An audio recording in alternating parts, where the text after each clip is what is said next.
Bottling company. ஏன்னா bottling company தான் பாட்டில் போடணும். வர்ற லிக்கருக்கு அவன் பாட்டில் போட்டு கேப் அடிச்சு அதுக்கு ஒரு ஹாலோகிராம் ஸ்டிக்கர் அடிச்சு அது டாஸ்மாக்கு போகணும். இப்ப பாட்டிலிங் கம்பெனி ரைடு பண்றாங்க. இந்த பாட்டிலிங் கம்பெனி என்னன்னா இது தனி இண்டிபெண்டன்ட் என்டிட்டி கிடையாது.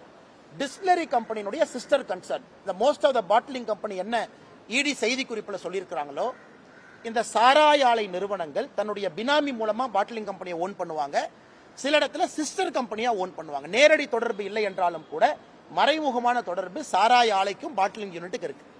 அப்ப இவங்க செய்யற அந்த எக்ஸ்ட்ரா லிக்கருக்கு எக்ஸ்ட்ரா பாட்டில் வேணும்.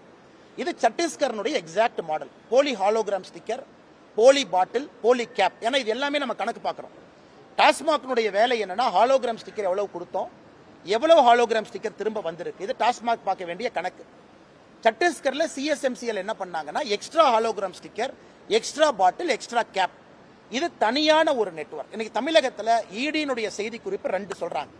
பேரலல் நெட்வொர்க்ல இவங்க பணத்தை ஜெனரேட் பண்ணி வெளியே எடுத்திருக்காங்க. சாராய ஆலைகள் ஒரிஜினலா செஞ்ச சாராயத்துக்கே அதிகப்படியான இன்புட் காஸ்ட்டை காமிச்சு எடுத்திருக்காங்க. இதை எப்படி கண்டுபிடிக்கிறது? நம்ம ஈஸியா கண்டுபிடிச்சிடலாம். ஒரு சாராய ஆலையினுடைய கரண்ட் பில் எடுத்து பார்க்கறாங்க. ஒரு சாராய ஆலையினுடைய நார்மல் கரண்ட் பில் எவ்வளவு யூனிட் பவர், எவ்வளவு வால்யூம்க்கு ஜெனரேட் ஆயிருக்கு. இப்ப அதிகமான சாராய உற்பத்தி பண்ணும்போது கரண்ட் பில் அதிகமா வரும். இது அமலாக்கத்துறையை பொறுத்தவரை சத்தீஸ்கர்ல பாத்தீங்கன்னா ஒரு சாராய ஆலையை ரைடு பண்ணி அவங்க கரண்ட் பில் இந்த ஸ்கேமுக்கு முன்னாடி எவ்வளவு, 100 யூனிட் செய்யணும்னா எவ்வளவு கரண்ட் பில் இருக்கணும், 200 யூனிட்னா எவ்வளவு கரண்ட் பில் இருக்கணும், இதையெல்லாம் வச்சு சார்ஜ் ஷீட் போட்டாங்க. இன்னைக்கு தமிழ்நாட்டில் இடி ரைடை பத்தி இவ்வளவுதான் எனக்கு தெரியுங்க. நான் இன்னும் கரண்ட் பில்லை பத்தி நான் போக விரும்பல. அவங்க எங்கிருந்து ரா மெட்டீரியல் சோர்ஸ் பண்ணாங்க, எவ்வளவு ஏமாத்து பண்ணாங்க. இப்பவே சில மீடியா நண்பர்கள் 40,000 கோடி ரூபாய்க்கு மேல இருக்குன்னு சொல்றீங்க. நான் இடியினுடைய அதிகாரப்பூர்வமான செய்தி குறிப்பை வைத்து 1000 கோடி ரூபாய்க்கு மேல கிக் பேக் உள்ள வந்திருக்கு.